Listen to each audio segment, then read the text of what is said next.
Hi, I'm Joel Cunningham. I'm the editor of Barnes & Noble Science Fiction and Fantasy blog.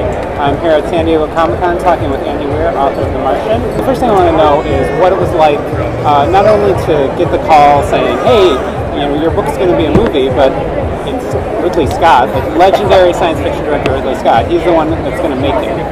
What went through your mind at that point? Well, it was a weird thing because movie studios get film rights like you buy breath mints. I mean, they'll get hundreds of film options for every film they actually make. So at the time they secured the rights, it wasn't that big a deal. Yeah.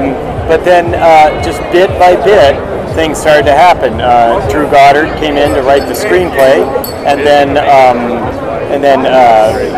Matt Damon signed on to take an interest in being the main character, and then Ridley Scott said he'd be the director, and that was around the time when it was clear that this is going to get greenlighted. So it wasn't a single moment where out of nowhere somebody calls and says, oh hey, we're going to do this. But it was pretty exciting once I found out Ridley Scott was on board. I think what's really interesting about your story is the way your book started, and I don't know if everyone knows this, but it was sort of a self-published experiment. You're putting it out serially on your website, is that right? Yeah, one chapter at a time, like about a chapter every month or two. And I had no notion of it ever being popular to a mainstream audience. I always thought it would just be, just for my hardcore science geek readers, and I had a couple of thousand of them. No the question. cover does a great job on its own. Yeah, that was Random House's art department that did that, or an artist working for Crown.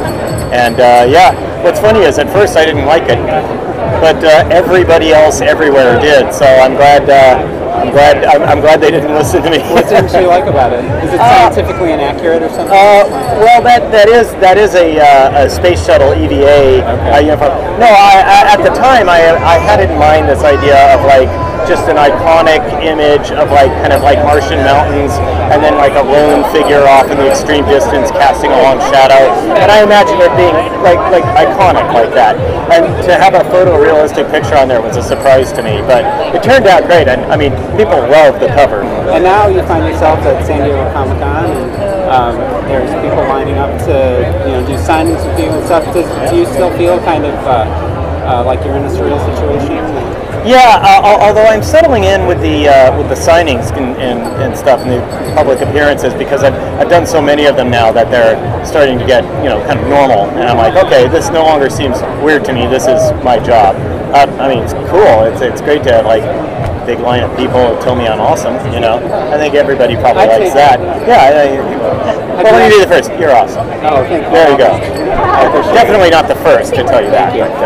What's it like seeing in the trailer? It looks like they've really been careful to capture that narrative voice. It's a first-person book, kind of a crass guy narrating his journal, and it looks like they've totally preserved that from what the trailers indicate. So is that gratifying to you as a writer? Oh yeah.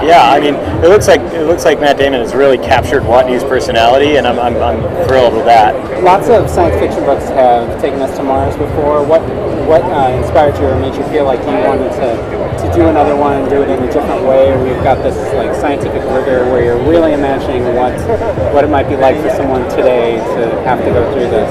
Well, the concept started because I'm a space dork. I'm a big-time space nerd, and I was just sitting around imagining what would a manned mission to Mars be like. Not for a book. I was just like, oh, how could we do this? Just a thought experiment. And I started to think of like, well, you have to make sure that if something breaks, the crew doesn't just die. So the mission plan needs to account for failures and stuff.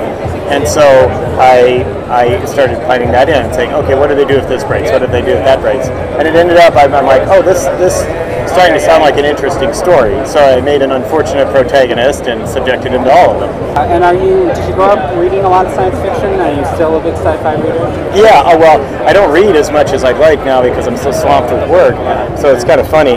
But yes, I grew up as a raving sci-fi fan.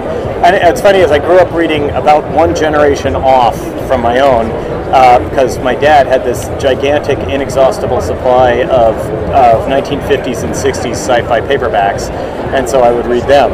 And so I grew up reading Asimov and Heinlein and Clarke and stuff. And so those are the authors that really inspire me. Which is funny because that's baby boomer stuff, and I'm Sure. Yeah. Well, I can see there's a lot of Heinlein in your book. It's like sort of a grown-up half space super travel. Yeah, in a lot of ways, yeah. How does it work? Let's figure this out. Yeah, and then one of my favorite Heinlein books ever is Tunnel in the Sky, which is good old-fashioned man versus nature. So what's next for you? Are you working on another book, or are you thinking about some kind of sequel, or where are you going? No plans for a sequel to The Martian. I'm working on my next book now. It's more soft sci-fi, traditional sci-fi. It's got faster than light travel and aliens and stuff like that, but done my own way. I spent a month working out a physics model that allows faster than light travel without being in conflict with any existing physical laws. So even though you're essentially doing the science is magic thing, you're still important that it's internally consistent. Well, what I want to do is say, like, narrow it down to say, like, this thing here, this is magic. This tiny little kernel of magic, and then everything else comes from that. I guess it's a hard switch to make when you've written an entire book that's like measuring out how much human waste you need to spread out on Mars to grow enough potatoes to live. So, yep. Thanks for having Martian, you can pick up at Barnes & Noble right now, and it's going to be in theaters in October. So everybody should check it out. It looks like it's going to be a great movie.